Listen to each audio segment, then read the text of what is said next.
মারা যাওয়ার পরে আমার লাশটা জানাজার নামাজ পড়াইয়া রাসূলের রওজা ধরে নিয়া সালাম দিয়া নবী যদি আমার সালামের জবাব দেয় তাহলে আমাকে ওই জায়গায় দাফন করবা। আর যদি সালামের জবাব যদি আল্লাহর নবী না দেয় মনে করবা এই 2 বছরের রাষ্ট্র পরিচালনা করার ক্ষেত্রে আল্লাহর নবী আমি আবু বকরের প্রতি রাগান্বিত আছি। কে সেই আবু বকর? নবী হিজরতে যাবে 6 মাস আগে আল্লাহ নবী আবু বকরকে বলেছিলেন, আবু বকর রে কোন দিন জানি মক্কা থেকে মদিনায় হিজরত করে চলে যাব।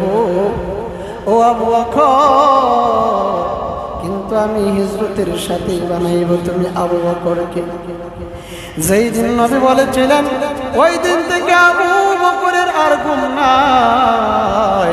6 মাস পরে আল্লাহর নবী বিশ্ব নবী রাহমাতুল লিল আলামিন মক্কা থেকে যেদিন মদিনায় হিজরত করে চলে যাইবেন আবু বকরের ঘরে গিয়া যখন নাকি নক করলেন, নক করার সাথে সাথে আবু বকর দরজা খুলিয়া বলে লাব্বাইকা ওয়া সাদাইকা ইয়া রাসূলুল্লাহ। আল্লাহর নবী বলেন আবু বকর রে আবু বকর, আমি ডাক দেওয়া মাত্রই তুমি দরজা খুলে দিয়েছো। ও আবু বকর তুমি কি ঘুমাও নাই? আবু বকর ডেকে ডেকে বলেন ইয়া রাসূলুল্লাহ ইয়া হাবিবাল্লাহ আল্লাযী উরসিলা ইলান নাসি কাফাতান বাশীরান ওয়া নাযীরা ওয়া দা'i'an ইলা আল্লাহি বিইذনিহি ওয়া সিরাজান মুনীরা। أما بعد فأعوذ بالله من الشيطان الرجيم. بسم الله الرحمن الرحيم. منها خلقناكم وفيها نعيدكم ومنها نخرجكم تارة أخرى. صدق الله العظيم وصدق رسوله النبي الأمي الكريم ونحن على ذلك لمن الشاهدين والشاكرين والحمد لله رب العالمين. صلى الله على سيدنا ومولانا محمد وعلى آله وصحابه وسلم. بلغ العلا بكماله كشف الدجى بجماله حسنت جميع خصاله. صلوا عليه وآله. أرى يا مدينة المكي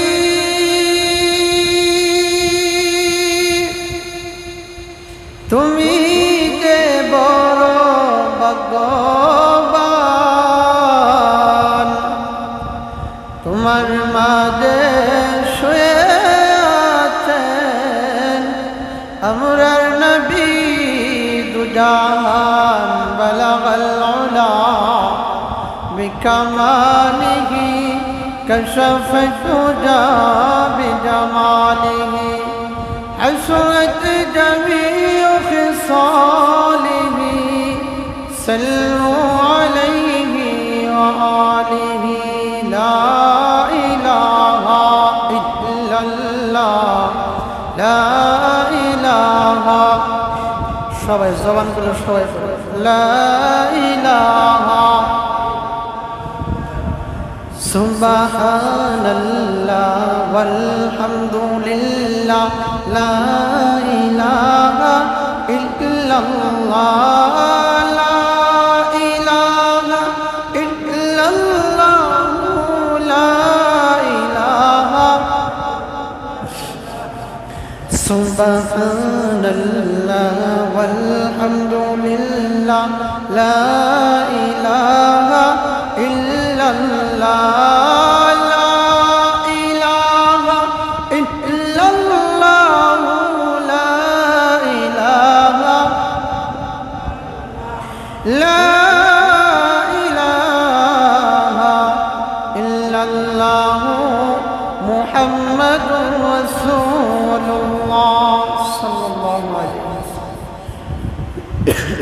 মুআজ্জাজ মুকাররম সম্মানিত মুসলিম, সর্বপ্রথম সে মহামনিব রব্বে কারিমের দরবারে লাখ কোটি শুকরিয়া জ্ঞাপন করছি যে আল্লাহ পাক রব্বুল আলামিন আমাদেরকে মায়া করে দয়া করে এই দুনিয়ার সৃষ্টি কোলে সবচাইতে দামি গণ মুসলিম জাতির সবচাইতে প্রাণের স্পন্দন আল্লাহ তাআলার ঘর মসজিদে আসার বসার পবিত্র দিনে যেই মহামনিব রব্বে কারিম তৌফিকটুকু দান করেছেন, সে মহামনিবের দরবারে অন্তরের গভীর থেকে উচ্চ আওয়াজে সকলে একবার বলি আলহামদুলিল্লাহ। আমি আপনাদের সামনে মহাগ্রন্থ আল কোরআনের সূরা তাহার একখানা আয়াতে কারিমা তেলাওয়াত করেছি। তো আমি যে আয়াতে কারিমা তেলাওয়াত করেছি, এই আয়াতটা আমাদের মোটামুটি সকলেরই জানা থাকার কথা। এই আয়াতটা আমরা মানুষ মৃত্যুবরণ করার পরে যখন কাউকে দাফন করি, তখন এই দোয়াটা পড়ে পড়ে আমরা খেয়ে 3 বার পড়ে পড়ে লোকমা দেই, মাটির লোকমা দেই। মিনহা খালাকনাকুম ওয়া ফিহা নুঈদুকুম ওয়া মিনহা নুখরিজুকুম তারাতান উখরা। দোয়াটা আমরা সবাই পড়ি, কিন্তু এই দোয়ার অর্থ কিন্তু আমরা কেউ জানি না। কি বলেন, জানেন আপনারা? আপনারা কথা বলেন, কথা বললে কি ওয়াজের একটা মজা আছে। এই আয়াতের আমরা আয়াত পড়ি ঠিক, কিন্তু আয়াতের কি জানি না, তরজমা জানি না, মর্ম জানি না। যদি এই আয়াতের এই দোয়ার মর্ম কিংবা অর্থ তরজমা যদি জানতাম, তাহলে আমাদের জিন্দেগিটা কি নূরে নূরান্বিত হয়ে যেত, আলোকিত হয়ে যেত। এই আয়াতের মধ্যে যে বিষয়বস্তু আল্লাহ তাআলা উল্লেখ করেছেন, সেই বিষয়টি হলো যে আমাদের চিন্তা করার দরকার যে আমরা অতীতে ছিলাম কোথায়, বর্তমানে আছি কোথায়, ভবিষ্যতে যাব কোথায়। এই 3টা বিষয় কি দেখেন, চিন্তা করে আমার মতন আপনার মতন কত মানুষ এই এলাকারই গত কোরবানির ঈদে ছিল, এই কোরবানির ঈদ গেল, কিন্তু কি তারা কবরের বাসিন্দা হয়ে গেল। তাহলে আমরা এই দুনিয়ায় এক সময় ছিলাম না, বর্তমানে আছি, ভবিষ্যতে কি থাকবো না। যদি একজন মানুষকে জিজ্ঞেস করে যে ভাই আপনি কোথায় থেকে আসছেন, যদি বলে জানি না, বর্তমানে আছেন কোথায়, এইটাও জানি না, ভবিষ্যতে যাবেন কোথায়, এইটাও জানি না। যদি এই লোকটা এই জবাব দেয়, এই লোকের সমাজের লোকেরা কি বলবে? পাগল বলবে। কি বলবেন? পাগল বলবে। কারণ সে আসছে কোথায় থেকে, আসছে কোথায়, যাবে কোথায়, এই জিনিসই জানে না। তাহলে তার কি মেন্টালি ঠিক নেই। আমরা দুনিয়ায় ছিলাম না, বর্তমানে আছি, ভবিষ্যতেও থাকবো না।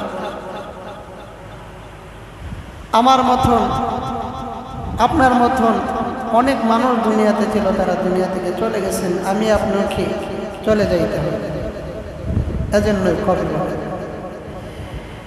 আমার আগে এই বাড়িতে বাস করেছে অনেক জন, আমার আগে এই বাড়িতে বাস করেছে অনেক জন, তারাও গেছে আমিও যাব, থাকবে না কেউ বেশিক্ষণ। যে আমি যেই বাড়িতে বসবাস করি এই বাড়িতে আমার দাদা ছিল, বাবা ছিল, চাচা ছিল, আমার পূর্বপুরুষেরা ছিল, তারা আজ দুনিয়াতে নেই। বর্তমানে আমি এই বাড়িতে আছি, আমিও ভবিষ্যতে থাকবো না। আমার পরে পরবর্তী যে প্রজন্ম আসবে তারাও কি এই দুনিয়াতে থাকতে পারবে না। তাহলে এই দুনিয়া থেকে আসতে চলে যাইতে হবে, আসার সিস্টেমটা কি ভিন্ন রকম, আসার সিস্টেমটা কি ভিন্ন রকম। দেখেন আমরা যখন দুনিয়াতে আসছি সবাই কেঁদে কেঁদে আসছি। এইটাও কবি বলে, যেদিন তুমি এসেছিলে ববে কেঁদেছিলে একা তুমি, হেসেছিল সবে। আমরা যেদিন দুনিয়াতে আসছিলাম সকলে কি করছে, কান্না করছে, আর দুনিয়ার সবাই খুশি।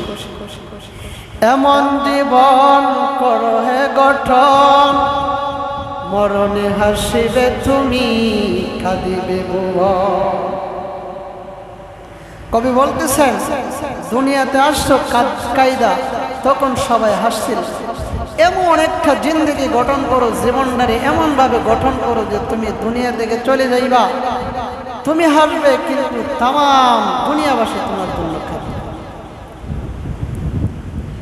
এমন জীবন করিও না গঠন, মরণে খা দিবে তুমি, হাসিবে ভুবন। যে এমন জীবন গঠন করিও না যেই জীবনের কারণে তুমি মৃত্যুবরণ করলে পরে সমাজের সবাই হাসবে, তুমি কি কাঁদবে। এমন জীবন গঠন করতে হবে যেই জীবনের কারণে আমি দুনিয়া থেকে চলে যাওয়ার পরে আমার পাড়া প্রতিবেশী আত্মীয় স্বজন দুনিয়ার সব মানুষেরা আমার জন্য কান্না করে বলবে মানুষটা বড় ভালো ছিল, সবাই কান্না করবে। এমন একটা জীবন তুমি গঠন করো, কিন্তু এমন জীবন গঠন করিও না যেই জীবন গঠন করার কারণে দুনিয়া থেকে তুমি চলে যাইবা। কিন্তু এমন জীবন গঠন করছো দুনিয়া থেকে চলে যাওয়ার সময় তুমি কান্না করবে, তামাম দুনিয়ার মানুষ তোমার জন্য হাসবে। আজকে আমরা নেট চালাই, ইন্টারনেট চালাই, আমরা দেখতে পাই কিছু শ্রেণীর লোক, কিছু দলীয় লোক, নির্দলীয় লোক, কিছু পেশার মানুষ যখন মৃত্যুর খবর ফেসবুক কিংবা ইন্টারনেটে নিউজ করে যে অমুক ব্যক্তি মারা গিয়েছে, তখন দেখা যায় অনেকে শুকরিয়া আদায় করে আলহামদুলিল্লাহ, আবার রিয়েক্ট দেয়, হাসির রিয়েক্ট মানে হাসে। এর মানে আপনি এমন একটা জীবন গঠন করে গেছেন যে আপনার মৃত্যুতে তামাম দুনিয়াবাসী খুশি। এই জীবনের কোনো কি নেই, মূল্য নেই। একজন দলীয় নেতা কিছুদিন আগে বাংলাদেশও মারা হয় নাই, কি ইন্ডিয়াতে নিয়ে টুকরা টুকরা করা হয়েছে। ফেসবুকে নিউজ দেখা যায়, যখনই শুনে, যখনই কেউ দেখে যে অমুক এমপি সাহেব মারা গেছে, সকলে আলহামদুলিল্লাহ। কি কয়? আলহামদুলিল্লাহ। তাহলে আলহামদুলিল্লাহ কি লোকটা খুশি হয়ে লেখলো না বেজার হয়ে লেখলো? কি বলে? খুশি হয়ে লেখছে না বেজার হয়ে লেখছে? তাহলে কি একটা জিন্দেগি আমি আপনি গঠন করলাম যে আমার মৃত্যুবরণ করার কারণে মানুষ আলহামদুলিল্লাহ বলে, মানুষ হাসে, শুকরিয়া দেয়। তাহলে এমন একটা জিন্দেগি আমার গঠন করতে হবে যে জিন্দেগি কারণে তামাম দুনিয়াবাসী কাজ। আপনারা দেখেছেন আমাদের হবিগঞ্জের গৌরব আল্লামা তাফাজ্জুল হক হবিগঞ্জি রাহিমাহুল্লাহ, আল্লাহ তাআলা হুজুরের কবরকে জান্নাতুল ফেরদাউসের আলা মাকাম দান করুন, সকলে বলুন আমিন। হুজুর যেদিন মারা গিয়েছিলেন, যেই মাত্র একটা আন্দোলতার কানে যখন আওয়াজ আসছে যে হবিগঞ্জ হুজুর দুনিয়াতে নাই, আমার মনে হয় না যার ভিতরে বিন্দু পরিমাণ ঈমান আছে, মুসলমানিত্ব আছে, এই লোকটার চোখ দিয়ে পানি আসে না। কেমন জীবন গঠন করে গেছেন। উনি কি আমাদের বাবা লাগে, আত্মীয়তা সূত্র লাগে কি? শুধু আমাদের কি ইলমি এই যে একটা আত্মার বন্ধন, কি এমন জীবন গঠন করে গেলেন যে ওনার মৃত্যুতে তামাম দুনিয়াবাসী কাঁদছে। এরকম আরো বুজুর্গ আল্লামা আহমদ শফি জুনাইদ বাবুনগরী আল্লামা আনসারী রহমতুল্লাহ আলাইহি দুনিয়া থেকে চলে গেছেন। মানুষেরা কান্না কি করেছে, কান্না করেছে। তাহলে ওনারা এমনভাবে জীবন গঠন করে গেছেন যে মরণের সময় ওনারা হাসতে হাসতে বিদায় হয়ে গেছে, কিন্তু দুনিয়াবাসী ওনাদের জন্য কাঁদছে, ওনাদের জীবন ধন্য। তাহলে আবার আমরা দুনিয়াতে ছিলাম না, বর্তমানে আছি, ভবিষ্যতে থাকবো না। তাহলে আমরা এই দুনিয়াতে ছিলাম না, ছিলাম কোথায়? আমরা ছিলাম বেহেশতে। বর্তমানে আছি দুনিয়াতে, আবার আমরা যদি ওই বাড়িতে যাইতে হয়, বেহেশতে যদি যাইতে হয়, বেহেশতের রাস্তায় কি করতে হবে? চলতে হবে। আপনি যাবেন রত্নবাজার, কোথায় যাবেন? রত্নবাজার যাবেন। যদি মন্দিরের রাস্তা দিয়ে হাঁটেন, হাঁটতে হাঁটতে কি কিয়ামত হইতে পারে, কিন্তু রত্নবাজার কোনোদিন খুঁজে পাবেন? কি বলেন? রত্নবাজার কোনোদিন খুঁজে পাবেন না। যদি রত্নবাজার যাইতে হয়, কি রত্নবাজারের রাস্তা দিয়ে হাঁটতে হবে। ঠিক তেমনই ভাবে আমরা জান্নাত থেকে আসছি, জান্নাতে যদি যাইতে হয়, ওই জান্নাতের রাস্তায় কি করতে হবে? আমাদের হাঁটতে হবে। এই জান্নাতে ছিলেন আমাদের বাবা আদম আলাইহিস সালাম, আদি পিতা, আর আদি মাতা হাওয়া আলাইহিস সালাম। ওনারা দুইজন জান্নাতে থাকার পরে দুনিয়াতে আসছেন। এরপরে আমরা কি মানুষের সৃষ্টি হয়েছে। আমরা যে আসলাম, কিভাবে আসলাম? আমার আপনার মা আর বাবার একটা সম্পর্কের মাধ্যমে এই দুনিয়ার জগতে আমরা পদার্পণ করলাম। একটা মানুষ যখন নাকি দুনিয়ার জগতে আসে, মা আর বাবার অবদান। মানুষকে যখন সৃষ্টি করা হয়, মা আর বাবার একটু না পাক ফোঁটা পানি দেখা আমার আপনার সৃষ্টি করা হয়। ওই নাপাক ফোঁটা পানি রেহেমের মধ্যে যখন পৌঁছে যায়, মহান আল্লাহ রব্বুল আলামিন সকল মানুষের রূহকে আল্লাহ তাআলা জান্নাতের মধ্যে সবার রূহকে তৈরি করে রেখেছেন। যখন নাকি বিন্দু পরিমাণ নাপাক পানি যায়, ওই পানিটুকু ফেরেশতাগুলো দিয়া আল্লাহর জিজ্ঞেস করে, ও মালিক, ওই পানিটুকু কি কাজে লাগাবো না কাজে লাগাবো না? আল্লাহ তাআলা বলেন, ফেরেশতারা রে, কাজে লাগাবি কি লাগাবি না এটা আমি আল্লাহকে জিজ্ঞেস করার দরকার নাই। ওসমানের মালিক যদি কাজে লাগাই, তাহলে চোখকে দুইটা দিব নাকি একটা দিব?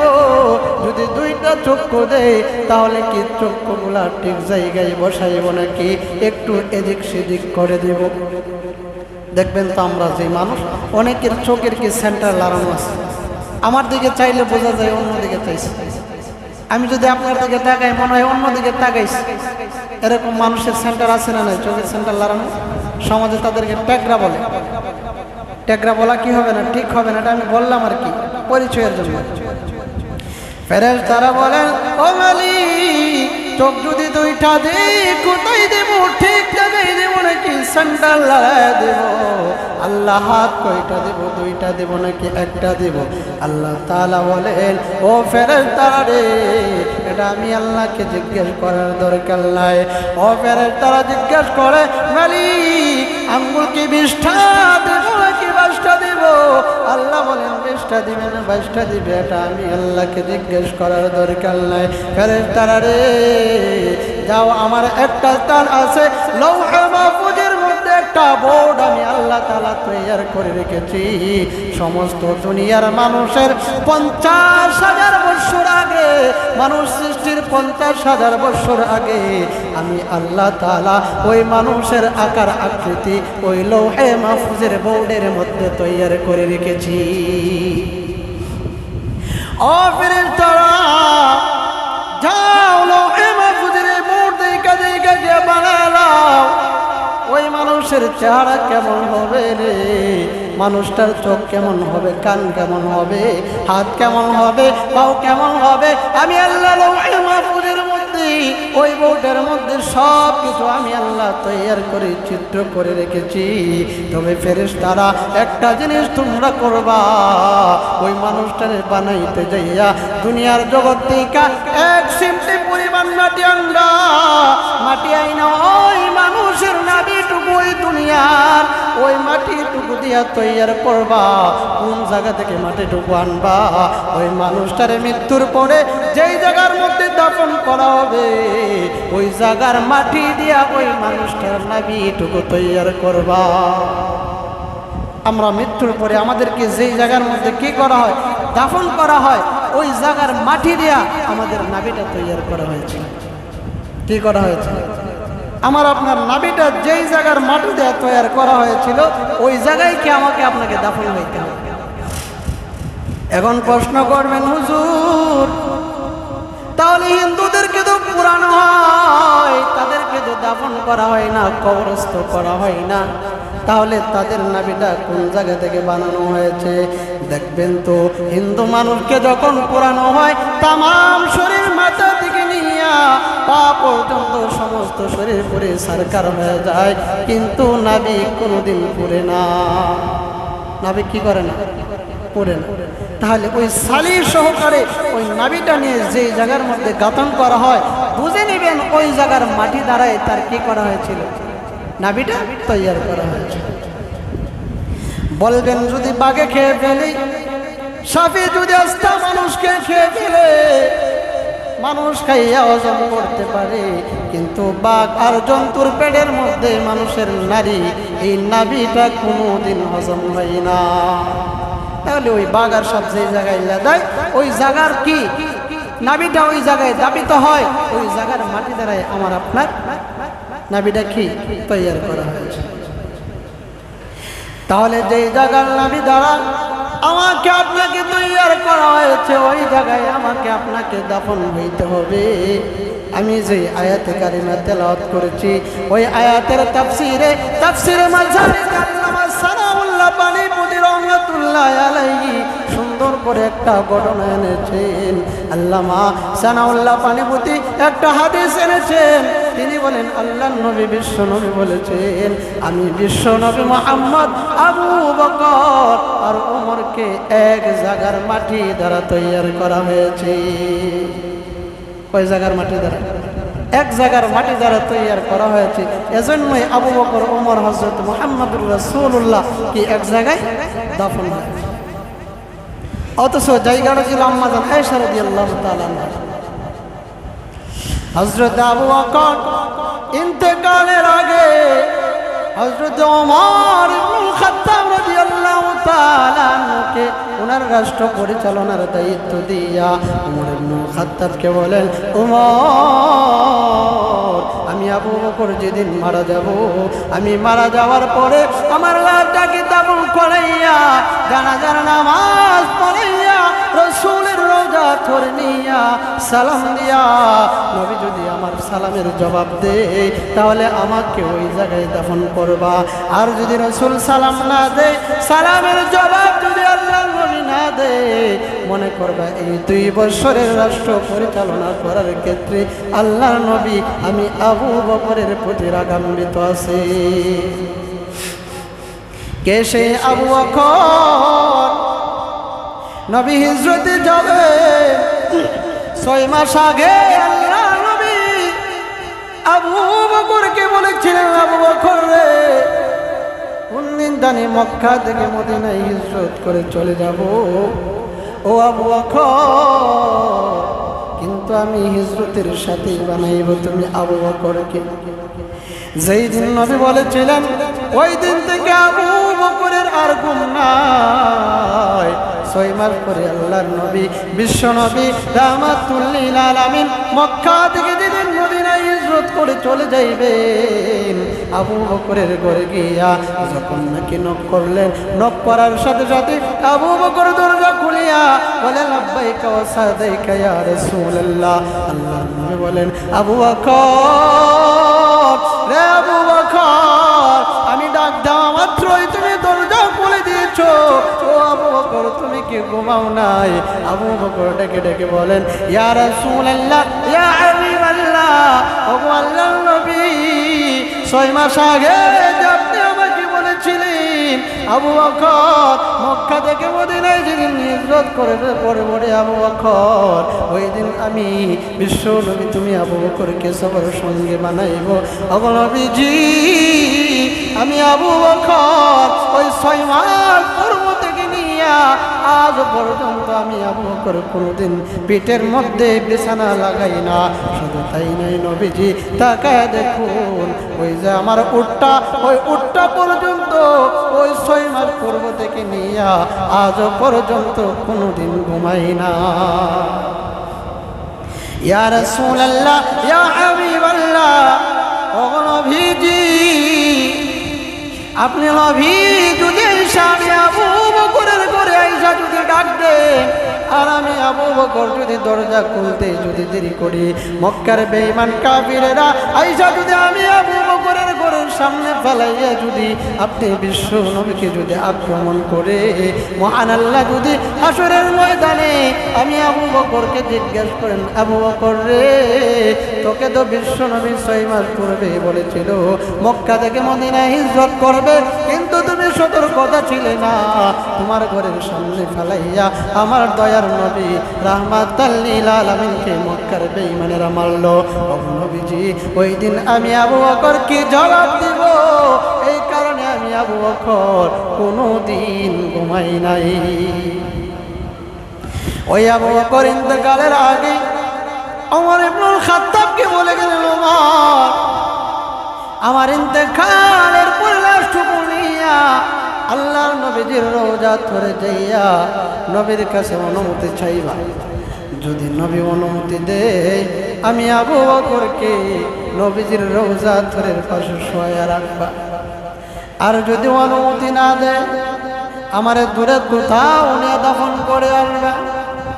আবু বকর রাদিয়াল্লাহু তাআলা দুনিয়া থেকে বিদায় নেওয়ার পরে দাফন করাইয়া জানাজার নামাজ পড়াইয়া কাফন দাফন পড়াইয়া হযরত ওমর ইবনুল খাত্তাব রাদিয়াল্লাহু তাআলা আনহু আলী রাদিয়াল্লাহু তাআলা আনহু আবু বকরের লাশ নিয়া রাসূলের রওজা ধরে গিয়া সালাম দিলেন আসসালাতু ওয়াসসালামু আলাইকা ইয়া রাসূলুল্লাহ ইয়া হাবিবাল্লাহ নবী গো আপনার সাহাবী আবু বকর দুনিয়া থেকে বিদায় নেওয়ার আগে আমার কাছে ওসিয়ত করে গেছেন আবু বকর ইন্তেকালের পরে যেন আপনার রওজার পাশে যেন আবু বকরকে শোয়ায়। আপনি যদি অনুমতি দেন আপনার রওজার আথরের পাশে শোয়ায় রাখবো। এমনিতে রওজার আথর থেকে আওয়াজ আমার আবু বকরের জন্য কি আমার অনুমতি লাগবে? আবু বকর ছিল আমার দুনিয়ার জগতের সুখের সাথী, আবু বকর ছিল আমার হিজরতের সাথী, আবু বকর সোর পর্বতে সবর কামড় খেয়েছে। এতদিন আবু বকর ছিল দুনিয়ার জগতের সাথী, আজ থেকে আবু বকর হইল আমার রওজা শরীফের সাথী। হযরত ওমর উনি যখন ইন্তেকাল করবেন হযরত ওমর নামাজের মধ্যে দাঁড়াইলেন, ওনার ঘাতক পিছনের কাতারে দাঁড়াইলেন, যিনি হত্যা করবে। ঘাতক তো নামাজের শুরুতে আসছে। হযরত ওমর যেই মাত্র নামাজের মধ্যে দাঁড়াইলেন ঘাতক লোক পিছন দিক দিয়ে হযরত ওমরের গায়ে আঘাত করলো, ছুরি দিয়ে এমন ভাবে আঘাত করলো, এক দিক দিয়ে আঘাত কইরা অপর দিক দিয়ে বের করে নিল। হযরত ওমর হযরত আব্দুর রহমান ইবনে আউফ রাদিয়াল্লাহু তাআলা আনহুকে নামাজের জায়গায় ইমামতির স্থান দাঁড় করায় দিলেন আর ইশারা দিয়ে বুঝায় দিলেন, ও আব্দুর রহমান ইবনে আউফ নামাজ চালায় দাও, নামাজ কি করে চালায় দাও। হযরত ওমর গয়রাগরি করতেছেন নামাজের বিছানায়। নামাজ শেষ হয়ে গেল। হযরত ওমর রাদিয়াল্লাহু তাআলা আনহুকে এমন ভাবে আঘাত করা হয়েছিল, যেই ছিদ্রটা করা হয়েছিল হযরত ওমর যখন দুধ পান করতেন তখন দুধগুলা ওই ছিদ্র দিয়ে বের হয়ে যেত। অন্তিম মুহূর্তে উনি যখন মারা যাবেন ওনার ছেলে আব্দুল্লাহ ইবনে ওমর কে বলেন, হে আব্দুল্লাহ ইবনে ওমর, আল্লাহর নবীর পাশে একটা জায়গা রাখা আছে, যেই জায়গাটা আম্মা জান আয়েশা রাদিয়াল্লাহু তাআলা আনহার জন্য বরাদ্দকৃত। হে আব্দুল্লাহ ইবনে ওমর, যাও আম্মা জান আয়েশার কাছে গিয়ে বলো যে আমি ওমর ওই জায়গায় শুইতে চাই। কে সে? যে ওমর অর্ধ পৃথিবীর কি ছিলেন? শাসক। হযরত ওমর জাইতুনের তেল দিয়ে কি খাইতেন? রুটি খাইতেন। তো সাহাবারা মনে মনে ভাবতেন যে উনি রাষ্ট্রের শাসক, যার আঙ্গুলের ইশারায় অর্ধ পৃথিবী কি হয়? শাসিত হয়। এই লোকটা জাইতুনের তেল দিয়ে শক্ত রুটি খায়, লোকটা কি শুকাই যাইতেছে, পারলে তো গোশত দিয়েও খাইতে পারত, কিন্তু কেউ আর সাহস করে জিগায় না। তো কারে বলবে? গিয়া বলল হযরত ওমরের মেয়ে হাফসা রাদিয়াল্লাহু তাআলা আনহা, নবীজির স্ত্রী। হাফসা, তুমি তোমার বাবাকে বলো যে জাইতুনের তেল দিয়া রুটি না খাইয়া কি দিয়ে যেন খায়? গোশত দিয়া যেন খায়। আর আমরা দেশের নেতা বেতারা কি করে? জনগণের কোনো খবর নাই, নিজে খাইতে লেগে কি? জনগণের কোনো খবর নাই, খালি নিজে কি মজা মজা খাইতে।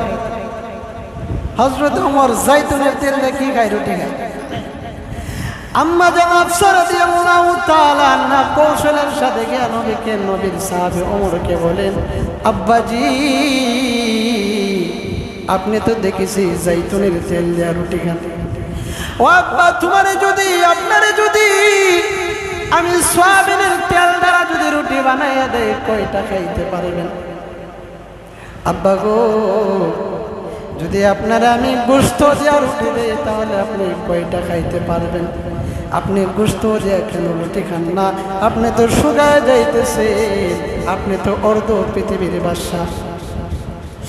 ওমর বলেন, ও আমার মেয়ে হাফসা, মা, আমি কোনদিন এমন এমন কল্পনা করি নাই যে তুমি হাফসা আমি ওমরকে এমন প্রশ্ন করবা।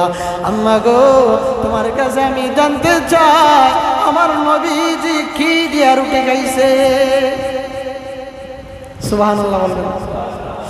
আম্মা জান হাফসা রাদিয়াল্লাহু তাআলা আনহা বলে, আব্বা, আমি যতটুকু দেখেছি আল্লাহর নবী, বিশ্ব নবী জাইতুনের তেল দ্বারা রুটি খাইছে।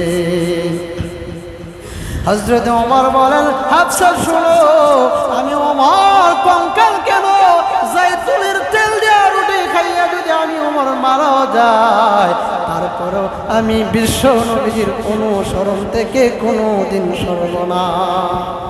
আমার নবী জাইতুনের তেল দ্বারা রুটি খাইছেন, আমি ওমর কেন গোশত দ্বারা খাই? এই অনুসরণের কারণে জিন্দেগিতে কোনোদিন কি করেন নাই? সুখ করেন। হযরতে ওমর তাওয়াব, এই অর্ধ পৃথিবীর বাদশা, অথচ ওনার গায়ের জামা হলো মাত্র একটা। কয়টা জামা? একটা জামা। ওই জামার মধ্যে 18টা তালি। কয়টা তালি? আর আমাদের দেশের নেতা খেতারের কয়টা? 365 দিনে মনে হয় কি দৈনিক মনে হয় 300 কি করে পরিবর্তন করে। আর তাওয়াব অর্ধ দুনিয়ার বাদশা, যে ওমরের আঙ্গুলের ইশারায় অর্ধটা পৃথিবী নড়াচড়া করত, এই ওমরের মাত্র একটা জামা, এই জামার মধ্যে আবার কতটা তালি? 18টা তালি। হযরত ওমর শুক্রবার দিন একদিন খুতবা দিবেন, তো ওই দিন জামাটা দিয়ে ফেলছেন। বৃষ্টির কারণে রৌদ্র ছিল না, জামাটার সোজাই। আর যে তালিগুলা ছিল কি চামড়ার তালি। তো চামড়া যদি ভিজাতে গিয়ে এর মধ্যে কি আসে? একটু দুর্গন্ধ আসে। তো হযরত ওমরে ভাবলেন যে দুর্গন্ধযুক্ত পোশাক নিয়ে তো কি জুমার নামাজে যাওয়া যায়। তো উনি একটা চাদর পরে কি জুমার নামাজ পড়াই থাকে। চাদর গায়ে দেন, খালি গায়ে শুধু পড়ছেন, শুধু কি চাদর পয়রা খালি গায়ে গেছেন জুমার নামাজ পড়ার। অথচ এই ওমর যে ওমর নামাজ পড়তেছিলেন, হযরত ওমর দুনিয়ার জগতে ভূমিকম্প হয়েছে। কি ভূমিকম্প? হযরত ওমর মদিনার মধ্যে নামাজ পড়েন, ভূমিকম্প হইল। ভূমিকম্প হওয়ার সাথে সাথে হযরত ওমর লাঠি দ্বারা জমিনে আঘাত করলেন। আঘাত কইরা কয়, ও জমিন, তোর এত বড় সাহস যে আমি ওমর নামাজ পড়তেছি, যেই মদিনায় বিশ্ব অভিষিক্ত হযরত আবু বকর যেই মদিনার মাটির ঘুমন্ত, এ জমিন, তোর এত বড় সাহস, তুই জমিনদারে নাড়া দিয়া আমি ওমর নামাজে ছিলাম, আমি ওমরের নামাজের দেন নাড়াইছস, বন্ধ হ। যেই মাত্র কইছে বন্ধ হ, ওই যে মদিনায় ভূমিকম্প বন্ধ হয়েছিল, আজও পর্যন্ত মদিনায় কোনোদিন ভূমিকম্প হয় না। শুধু তাই নয়, হযরতে ওমর নীল নদ নাম শুনছেন? নীল নদের পানি বর্ষা গেলে এক ফোঁটা বাড়ে না, আবার চৈত্র মাসে এক ফোঁটা কমে না। কারণ কি? হযরতে ওমর যখন দুনিয়া শাসন করেন তখন মিশরের গভর্নর ছিলেন। তো ওই সাহাবী উনি দেখেন যে নীল নদে পানি দেয় না, তো ওই এলাকার মানুষেরা নীল নদ থেকে পানি নিবে। কিভাবে পানি নেবে? যে পানি ওই শর্তে দেয়, যদি বৎসরে একজন সুন্দরী মহিলাকে এই নীল নদের মধ্যে ফেলানো হয়, আর না হয় কি নীল নদ পানি দেয়। তো ওই গভর্নর সাহাবী উনি দেখলেন যে এই পদ্ধতিতে ওনারা নীল নদ থেকে পানি উত্তোলন করে। উনি ওনাদেরকে বললেন যে তোমরা এটা কি করো, যা আল্লাহ তাআলা নীল নদ তাম দুনিয়ার আসমান জমিন সবকিছু মানুষের জন্য বানাইলেন আমাদের উপকারতে, তাহলে ওই জায়গা থেকে উপকার নিতে আমাদের জান দিতে হবে কেন? কোন এটা দেওয়া লাগে, আর না হয় নীল নদে কি দেয় না, আমাদেরকে পানি দেয়।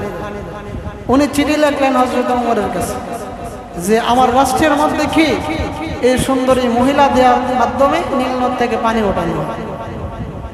হযরত ওমর চিঠি লিখলেন নীল নদের কাছে, হ্যাঁ নীল নদ, আমি তোমার কাছে চিঠি লিখলাম, আমি হলাম খাত্তাবের ছেলে ওমর। চিঠি পাওয়ার সাথে সাথে নীল নদ তুমি কিন্তু পানি দিও, যদি পানি না দেয় আমি ওমর তোমারে বরাত করে ফেলবো। যেই মাত্র চিঠি লেখা ওই সাহাবীর কাছে দিয়েছেন, মানুষের আত্মগোল করতে আরম্ভ করলো, সবাই হাসাহাসি আরম্ভ করতে লাগলো। এইবার মনে হয় ওমর অপমানিত হবে। যেই মাত্র ওই সাহাবী, গভর্নর সাহাবী নিয়ে নীল নদের কাছে এই চিঠি দিল, চিঠি দিতে দেরি হয়েছে, নীল নদ পানি দিতে 1 সেকেন্ড দেরি করে। আজও পর্যন্ত এই নীল নদের পানি কমেও না, বাড়েও না। টর্নেডো আসতেছে, টর্নেডো, ঘূর্ণিঝড়। কি আসতেছে? ঘূর্ণিঝড়। হযরত ওমর রাদিয়াল্লাহু তাআলা আনহু হাতের ইশারাতে বললেন যে ঘূর্ণিঝড় পিছন দিকে সরে যাও, সামনের দিকে এসো। ঘূর্ণিঝড় পিছন দিকে সইরা গেল। হযরত ওমর যে দিক ডাক দেয় ইশারা করছেন ওই দিকেই চললো, কোনো বস্তিতে হামলা করল। ওই ওমর উনি জুমার খুতবা দিবেন, হযরত ওমরের গায়ে মাত্র একটা জামা, একটা চাদর, আর একটা চাদর ওনার গায়ে পড়লেন। যেই মাত্র উনি খুতবা প্রদান করার জন্য হযরত ওমর দাঁড়াইলেন, দাঁড়াইয়া যখন বললেন ইয়া আইয়ুহান নাস ইসমাউ ওয়া আতিউ, হে লোক সকল আমার কথা শ্রবণ করো। এমনিতেই একজন লোক দাঁড়ায় গেল, ও খাত্তাবের ছেলে ওমর, তোমার কথা শুনবো পরে, আগে আমার প্রশ্নের জবাব দাও। যদি আমার প্রশ্নের জবাব না দাও তাহলে এই তরবারি দ্বারা তোমাকে খতম করে ফেলবো। কাকে বল? রাষ্ট্রের প্রধান, অর্ধ দুনিয়ার বাদশা হযরত ওমর। এই ওমরকে কি বলে? প্রজায় বলে, জনগণে বলে কি যে আমার প্রশ্নের জবাব যদি না দেন এই তরবারি দ্বারা আপনাকে কি করবো? শেষ ফয়সালা। আমাদের দেশের এমপি মন্ত্রী লাগবে না, যদি কি খালি যে দল ক্ষমতায় থাকে ওই দলের লোককে যদি বলেন, কি বুঝেন, মোল্লার গার পর্যন্ত যাইব, কবরস্থ পর্যন্ত, কবর পর্যন্ত দাফন করা ছাড়া কি মোল্লা বেটার ছাড়বে? আর হযরত ওমর অর্ধ দুনিয়ার বাদশা, এই জনগণ বলতেছে যে আমার প্রশ্নের জবাব ছাড়া আপনি কি পার পাবেন। যে আমার প্রশ্ন হইল যে ইয়ামেন থেকে রিলিফটের চাদর আসছে, আমরা জনগণ সবাই একটা করে চাদর পাইছি, আপনিও একটা পাইবেন, আপনার গায়ে দুইটা চাদর কিনে।